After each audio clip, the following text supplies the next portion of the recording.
কিরে রিয়াদ, আজকে বেচা বিক্রি কত হয়েছে? ভাই খাতায় তো লেখা আছে দেখেন।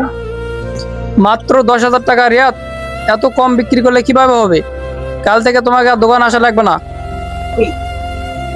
ভাই আমাকে বাদ দেন না, এই বেতনের টাকা দিয়ে আমার পরিবার চলে। তোমাকে আর দোকানে থাকা লাগবে না।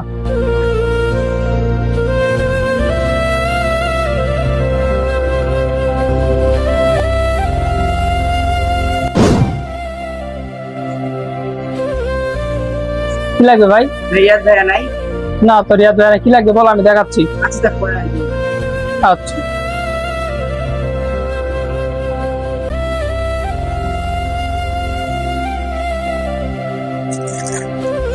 ভাইয়া, আপনার তোকে একটা ছেলে ছিল না, নাই হয়?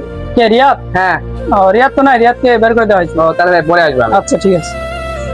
শালা, রিয়াদকে বের করে দিয়ে আমরা ভুলই করলাম। হ্যালো রিয়াদ, কোথায় তুমি? আমি তো ছাদে বসে আছি। তুমি কালকে থেকে দোকানে আসো। ভাই আমি ছোট মুখে একটা বড় কথা বলি। বলো রিয়াদ। দোকানের মালিক তো যে কেউ হতে পারে, কিন্তু একটা দোকান চলে ভালো কর্মচারী দ্বারা।